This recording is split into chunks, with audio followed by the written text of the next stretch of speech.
여러분 반갑습니다.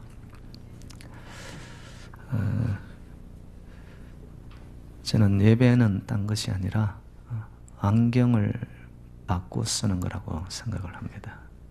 어떤 안경을 써야 되냐? 은혜의 안경을 써야 됩니다. 까만 안경을 쓰면 세상 모든 것이 새카맣게 보입니다. 빨간 안경을 쓰면 온통 빨갛습니다.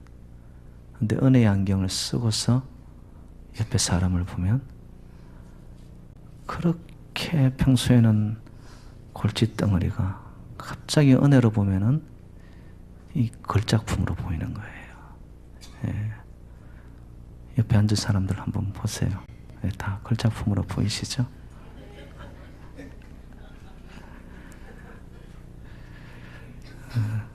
그래서 은혜라는 이 단어 자체는 이 땅의 언어가 아닙니다. 또 은혜는 속한 것이 하나님께 속한 거죠. 그래서 하나님이 우리에게 주실 수 있는 가장 큰 축복이 있다면 저는 은혜라고 믿습니다. 은혜에 붙들리게 되잖아요. 또 은혜로 내 심령이 채워지잖아요. 그리고 은혜의 눈을 가지게 되잖아요.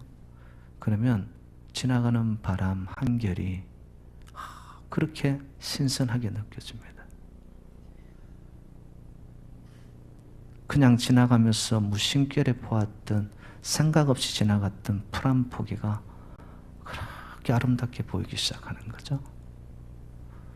여러분, 인생은 아름답습니다. 왜냐? 저와 여러분들은 하나님의 형상을 따라 지음받은 하나님의 백성이기 때문에 아름다울 수밖에 없습니다. 모두가 다 부족함이 없도록 하나님이 만드신 거 믿으시죠? 다 하나님 생각과 하나님의 이 설계도 따라가지고 최고로 우리를 만드신 거죠. 그래서 만약에 내 인생이 왜 이 모양 이 꼴이냐? 왜 살아가는 것이 나는 되는 게 없냐? 그 이유는 벌써 은혜가 떨어졌다라는 증거입니다. 그래서 예배는 여러분 은혜의 안경을 쓰고 은혜를 재충전받으러 바로 이 은혜의 충전소에 여러분들이 오신 줄로 믿습니다. 잘 오셨습니다. 그래서 오늘 배터리 충만 빵빵하게 해서 여러분 돌아갈 수 있기를 주님의 이름으로 축복합니다. 이번 주간에 가까이 지내는 목사님하고 이렇게 대화를 하는 가운데 그 목사님이 저에게 한 사람을 소개했습니다. 70 중반의 여성도님이신데 권사님이래요. 근데 지금은 암으로 인해 가지고 병상에 누워 계신 상황이라고 그럽니다. 그래서 그 권사님을 신방하고 찾아가서 목사님이 권면하고 기도해주고 위로하는 거죠. 근데 그 권사님이 자기 평생 75년 정도를 살아오면서 자기의 삶을 돌아보건대 자기는 모든 것이 내 건 줄 알고 살았다는 거예요. 어린 시절에는 뭐 부유한 가정에서 자라다 보니까 부모님들이 말만 하면은 말하는 쪽쪽 전부 다 갖춰준 거예요. 그리고 남편도 잘 만나 인생 문제 없이 편안하게 살다 보니까 말만 하면 남편이 또한 가져다 주고 챙겨주고 자기는 자기 인생이 자기 건 줄 알았다고. 만사 이 땅의 것이 내 건 줄 알고 살았다고. 그런데 인생 말년에 이르러 여러분 암이 걸려가지고 병상에 누워 있으면서 그가 깨달은 것이 있다는 거죠. 인생이 내 것이 아니고 하나님의 것이구나. 여러분 사실 그렇지 않습니까? 저와 여러분들 다 받아서 사는 존재인데 근데 우리는 그것을 까먹거든요. 다 내 건 줄 알아요. 건강도 내 건 줄 알고 물질도 내 건 줄 알고 생명조차도 내가 연장시켜 나갈 수 있는 것들로 안단 말이죠. 이거보다 어리석은 게 어디 있나요? 그래서 목사님이 병상에서 그 권사님을 위로하는데 이제 인생의 끝자락에 와서 그렇게 후회하면서 내 인생 내 것이 아니네요. 근데 여러분 이미 시간이 늦은 거 아닙니까? 저와 여러분들은 내 인생 내 것이 아니라는 것을, 좀 그것이 은혜로 살아간다는 것을 일찍 깨달으시기를 주님의 이름으로 축복합니다. 그 가슴이 오면요, 정말 하루를 살아도 벅찬 가슴으로 살아갑니다. 의미가 있고 하나님이 인정하고 하나님이 카운트하는 시간들이 된단 말이죠. 이번 주간에 제가 또 책 하나를 읽으면서 거기에 나타나는 또 한 사람을 만났습니다. 그는 변호사예요. 세상에서 이제는 뭐 굵직한 변호사 협회에서도 활동도 하고 이름만 대면 알 수 있는 사람이고, 뭐 이 땅에서 이제는 유명세를 타면서 살기에는 no problem. 근데 이분이 우연찮게 아프리카 오지에 가서서 거기에서 굶고 배고프고 가난하여 울고 있는 아이들의 눈망울에서 예수 그리스도를 만나버립니다.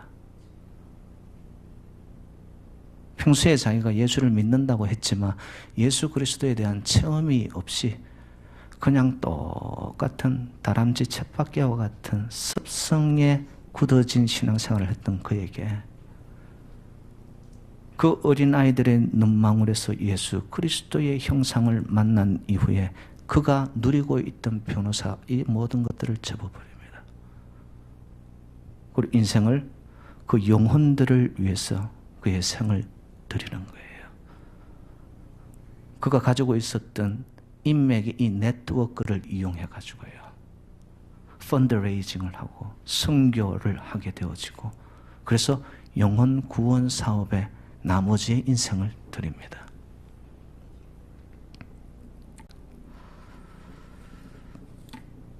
여러분의 인생은 전자입니까? 후자입니까?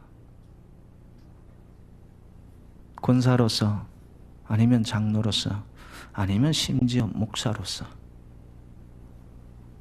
내가 예수를 믿는다고 살아왔는데 평생 이제 끝자락에 와서 깨닫게 된 것이 내 인생이 아닌 것을. 그런데 세상에서 잘 나갈 수 있는 성공 가도의 모든 것들을 뒤로 하고 정말 예수 그리스도가 살아계심, 예수 그 이름을 위해 그의 인생을 던질 수 있는.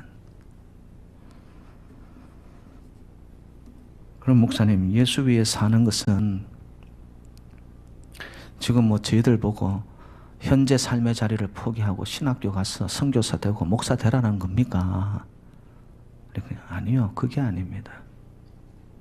예수를 위해 산다라는 것은 예수 그 이름 때문에 내 삶의 축이 되어지고 내 삶의 목적이 예수가 되어라는 이야기입니다. 여러분, 분명한 목적을 가지고 살아가는 자와 환경 따라 그때그때 가변적인 것에 내 인생의 반석을 삼고서 살아가는 자의 인생의 말로와 과정과 열매는 판이하게 달라집니다.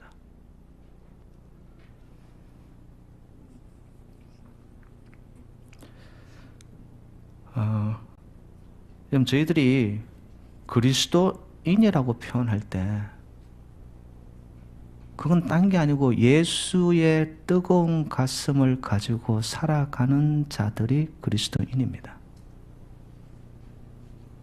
여러분의 심령은 어떤가요?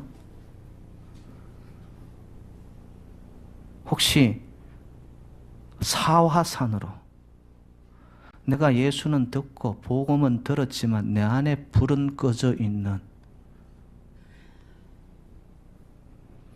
여러분, 그리스도인으로 산다라는 것은 예수를 목적으로 삼고 살아간다는 자의 가슴은요, 그 생명력 때문에 나도 주체할 수 없는 가슴이 뜨거워져서 활화산이 되어서 이것이 분출되는 삶을 말합니다.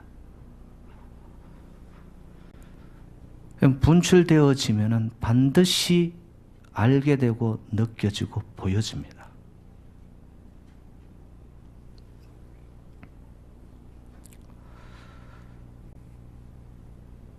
오늘 본문은요, 사도 바울과 바나바가 1차 전도 여행을 하면서 생긴 놀라운 사건을 담고 있는 말씀입니다. 여러분, 사도 바울과 이 바나바는요, 복음 때문에, 예수 때문에 그것이 그들의 인생의 전부인 줄 알고 그것을 위해 자기들을 던집니다. 그래서 사도 바울은 고린도전서 2장 2절에 이런 말씀을 하죠. 내가 너희 중에서 예수 그리스도와 그의 십자가에 못 박히신 것 외에는 아무것도 알지 아니하기로 작정하였노라. 예수 외에는 내가, 십자가 외에는 그 무엇도. 여러분, 사도 바울이 몰라서 그랬을까요? 아니요. 없어서 그랬을까요? 아니요. 그는 누릴 수 있는 모든 것들의 세상의 기준에 어떠한 앞서가는 것들이 있었지만 예수보다 더 고귀한 것이 없음을 그는 고백하면서 그의 인생의 마음을 딱 정하는 거죠. 여러분, 복음보다 더 고상한 지식이 없음을 여러분 믿으십니까? 아멘이 되십니까? 복음이 여러분의 인생에 예수가 여러분의 전부이고 가장 우선이 됨을 믿으십니까? 그렇다면 여러분들은 여러분의 가슴에 이 복음이 들어와서 여러분을 뜨겁게 끌고 가고 있습니까?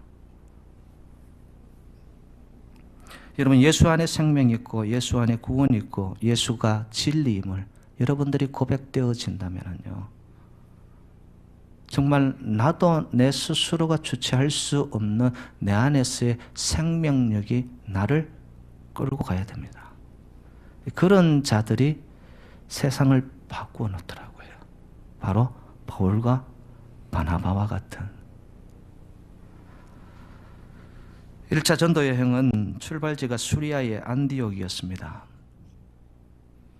비시디아 안디옥이 나타나고 수리아 안디옥이 나타나는데, 수리아 안디옥이 바로 안디옥 교회의 출발지입니다. 거기에서 성령 체험을 했던 5명이 이 바울과 바나바를 선교사로 파송하게 되었습니다. 안디옥 교회에서. 그래서 1차 전도 여행이 시작이 됩니다. 1차 전도 여행의 가장 요지에 초점을 두었던 곳이 어디냐면 구브로라는 섬입니다. 거기에는 이방신이 판을 치는 곳이었습니다. 단 한 가지 복음을 들고 생명 아까이 하지 않고 그쪽으로 그들은 나아갑니다.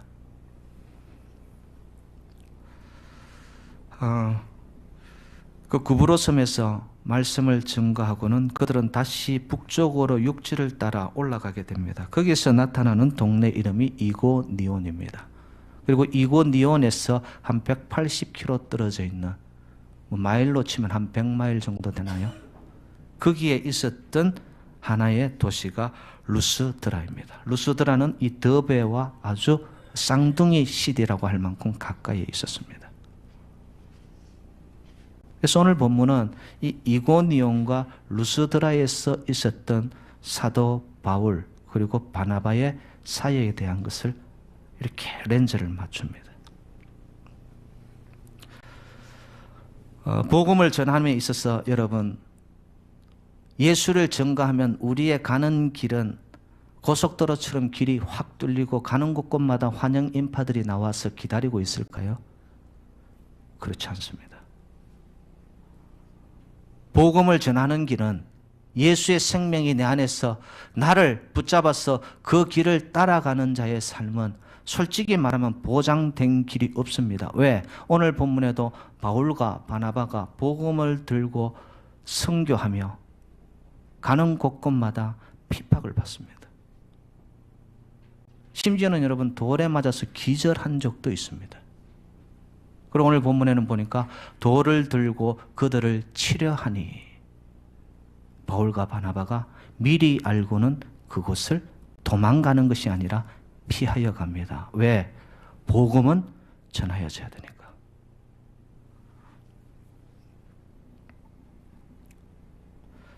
그런데 놀라운 것은 여러분, 핍박을 받으면서 쫓겨가는 삶을 사는 것 같고 죽을 뻔한 일들도 몇 번을 겪는데도 불구하고 복음이 선포되고 전파된 곳에서는 반드시 열매들이 남았다는 거예요.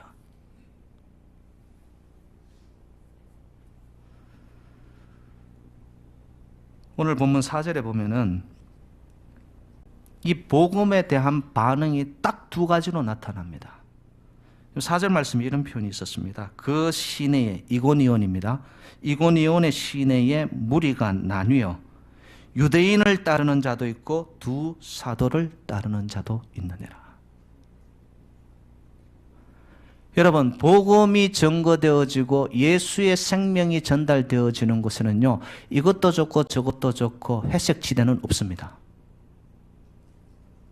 거기서는 반드시 하늘과 땅으로 나누어지고요, 생명과 죽음으로 나누어지고요, 우리의 삶이 참된 자유이냐 아니면 끊임없는 구속된 결박의 삶을 사느냐, 그 끝은 천국이냐 지옥으로 나누어지는 것이 복음입니다.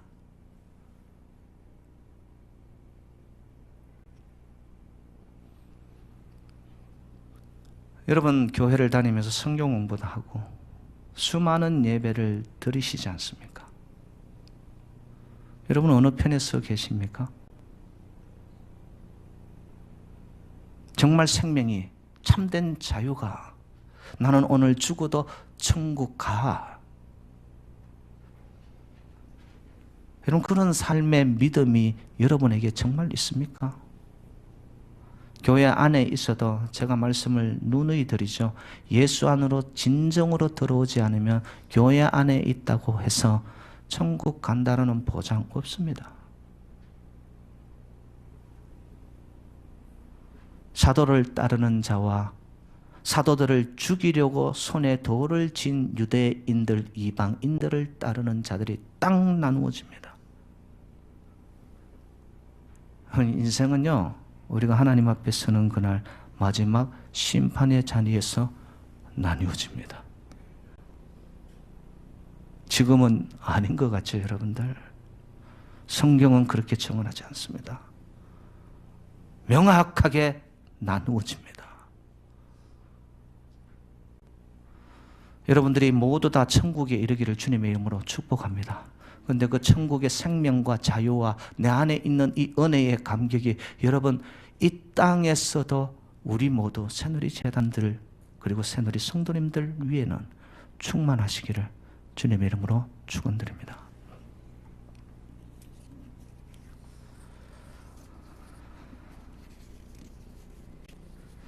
저는 오늘 사도 바울과 이 바나바의 이 걸음걸음, 그리고 그들의 생각, 그리고 그들의 가슴은 무엇이었을까?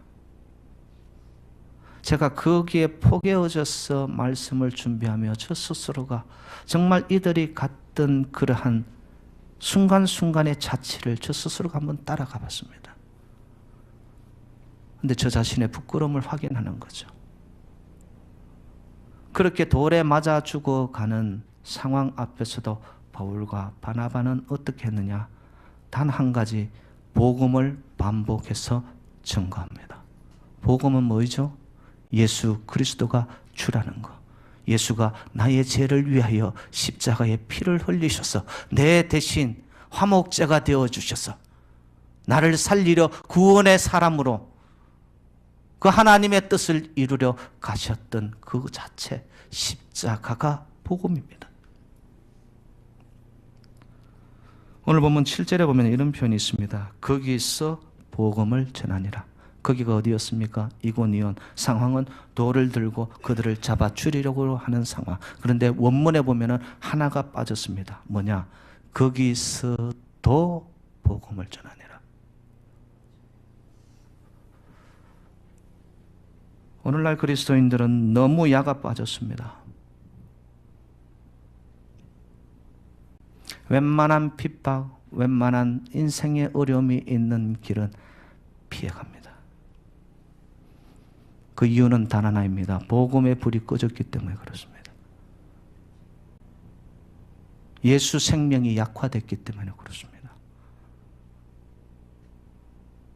여러분, 예수가 전부이고 그 가슴이 불타오르는 자들은 지금도 삶을 던집니다. 앞에 제가 소개한 변호사가 그의 인생을 다 접고 아프리카에 그의 인생 마지막을 보내고 있는,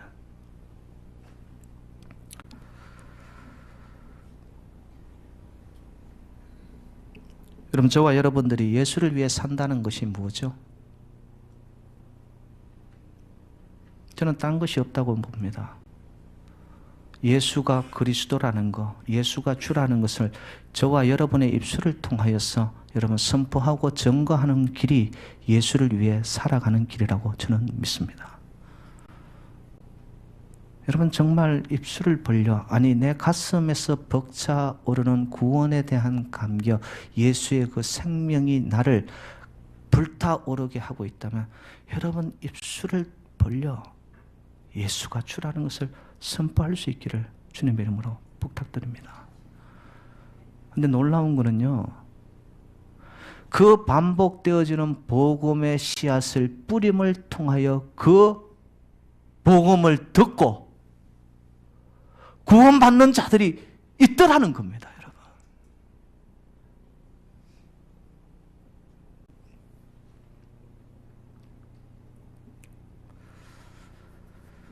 오늘 본문에 보면은 이 이고니온이라는 도시가 나오고 루스드라는 곳이 나옵니다. 그들이 핍박을 피해서라기보다는 복음을 더 멀리 전하기 위해서 루스드라 지역으로 왔을 때에 날 때부터 안전뱅이를 만나게 됩니다. 여러분, 안전뱅이 하니까 생각나죠? 사도행전 3장에 베드로가 성전 미문에 앉아 있었던 안전뱅이를 내게 은과 금은 없지만 내게 있는 것으로 내게 주노니 나사렛 예수 그리스도의 이름으로 일어나 걸어라 했을 때 그가 어떻게 합니까? 기뻐 뛰며 다리에 힘을 얻고 찬양하면서 일어났던 사건. 그거와 오늘의 본문이 아주 동등하게 대조를 시킵니다. 앞에 사도행전 3장에 나타나는 이 안전뱅이는 거지였습니다. 성전 미문에 앉아서 구걸하여 하루하루를 살았던 자입니다. 그런데 오늘 본문에 나타나는 안전뱅이는 봤더니만 말씀은 이렇게 증거합니다. 한 사람이 앉아 있는데, 같이 앉아 있었지만 앞에 안전뱅이는 구걸을 위해서 앉아 있었고 오늘 본문에 나타나는 안전뱅이는 앉아 있는데 말씀을 듣기 위해 앉아 있습니다. 이게 뭘까요? 영어 성경에 보니까 He already sat there.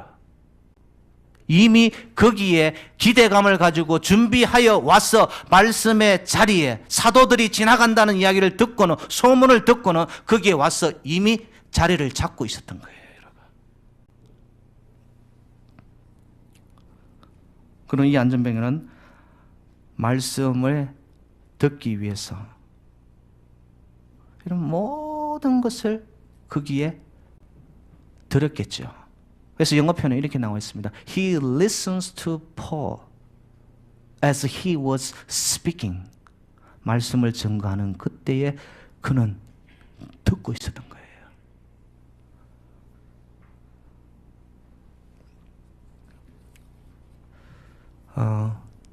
저는 오늘 이 나면서부터 안전뱅이라는 신체적인 결함, 인간의 한계사항, 원치 않아도 찾아온 그의 인생의 불행,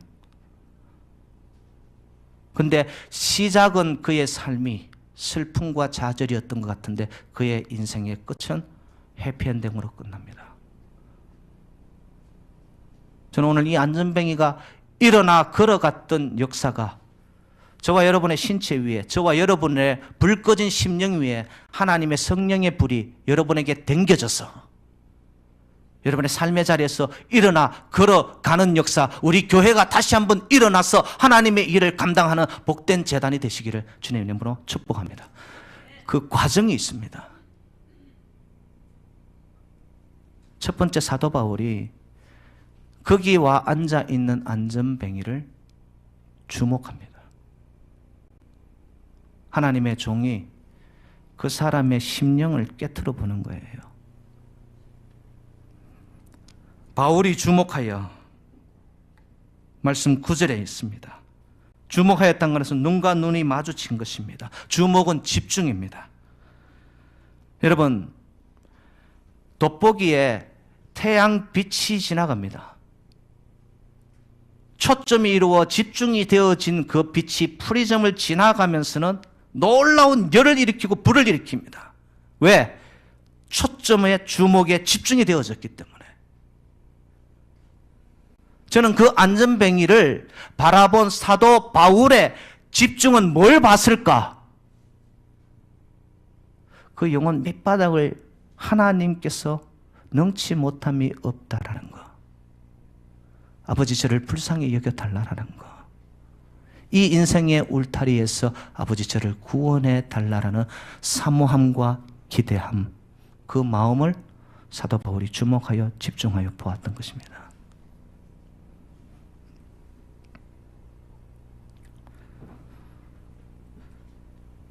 여러분, 오늘 우리의 예배가 정말 이 안전뱅이가 이미 그 자리에 준비하여 기대감을 가지고 와서 하나님의 은혜와 놀라운 이적과 기사들이 아버지 구원하심의 역사가 임하게 하여 주옵소서. 여러분, 그 마음으로 우리가 이 자리에 와 엎드린다면 여러분, 집중과 주목하는 준비된 심령, 거기에는 반드시 하나님이 무엇을 준비하느냐, 여호와 이래로 우리가 알 수 없는 하나님의 은혜를 준비하고 계시는 줄로 믿습니다. 이런 것을 한번 체험하게 되어지잖아요. 하나님의 살아계심과 구원하심을 만나게 되잖아요. 그러면 여러분, 한 번의 예배를 드리는데 그 예배가 그렇게 간절합니다. 할 수 없어, 마지 못해, 눈치 보여. 여러분, 예배를 한 번을 드리는데도 내 몸을, 내 손을 어찌할 바 몰라. 하나님 앞에 서 있는 나이지 누군가가 나를 바라보는 것, 거기에서 벗어나지를 못하는 거예요. 여러분, 오늘 우리의 제사가, 우리의 예배가 정말 하나님이 주목하고 계시다는 것을 여러분 믿으시기를 주님의 이름으로 축복합니다. 하나님이 주목하여 하나님의 시선과 우리의 마음의 시선이 스파크가 되어 마주치기만 한다면 거기에 놀라운 하나님의 은혜가, 하나님의 역사하심과 하나님의 치유하심과 회복하심이 저와 여러분 이 안전뱅이에게 임하였던 놀라운 사건이 우리의 사건이 되어지기를 주님 이름으로 축복합니다. 두 번째, 사도 바울은 봅니다. 무엇을 보았느냐? 그가 구원받을 만한 믿음이 있음을 봅니다. 여러분, 구원에 이르는 것, 의에 이르는 것은 우리의 이 땅에서의 자랑 때문이 아닙니다. 믿음으로 구원받고 믿음으로 의에 이르게 되어지는 줄로 믿습니다. 예수님께서 어떤 치유 사역을 할 때마다 예수님이 선포하셨던 말씀이 네 믿음이 너를 구원하였으니 평안히 가라 그러십니다. 여러분, 믿음을 가지게 되죠. 믿음의 삶이 되어지죠. 믿음이 사람이 되어지죠. 그러면 하나님 앞에 나오는 시간 자체가 세상의 어떤 자리, 어떤 시간, 누구가 올려주는 자리보다도 가장 가치로운, 고기로운 시간이 될 줄로 믿습니다. 왜? 그 시간을 통하여 하나님의 주목과 눈이 마주침을 통하여 더 나아가서 나의 믿음 있음을 보고 하나님께서는 역사하시기 때문입니다.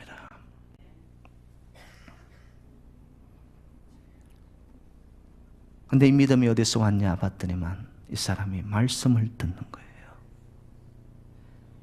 Faith comes from by hearing the word of God. 하나님의 말씀을 들으면서 믿음이 자라나기 시작합니다. 하나님의 말씀은 운동력이 있고 생명력이 있음을 여러분 믿으십니까?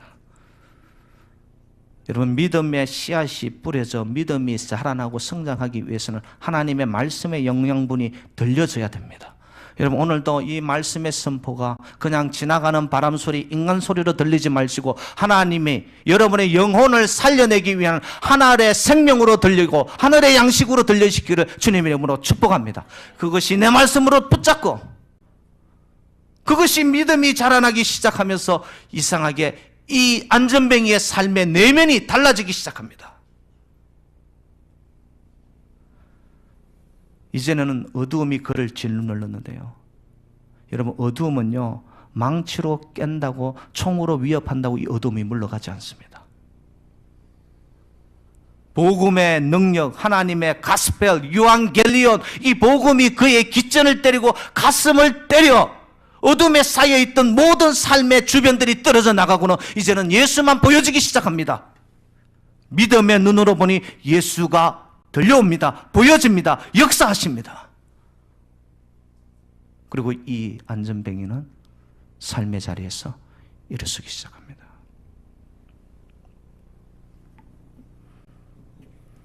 여러분, 믿음은 자라나면 반드시 능력으로 바뀌어집니다. 믿음은 능력입니다.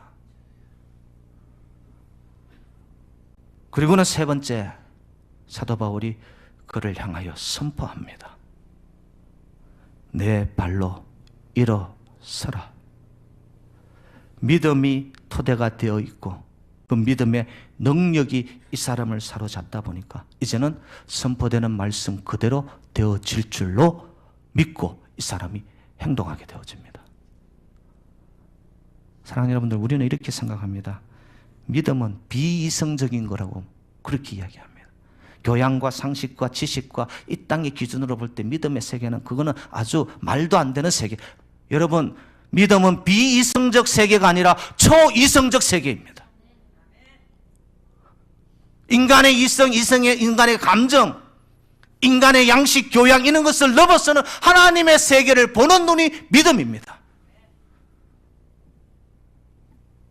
근데 좀 배웠다는 사람들은 이 믿음 이야기하면 니나 잘 믿어라 그럽니다. 왜? 경험을 못하니까 이 세계를 몰라요. 모르니까 하나님 앞에 어떻게 해야 되는지도 몰라요.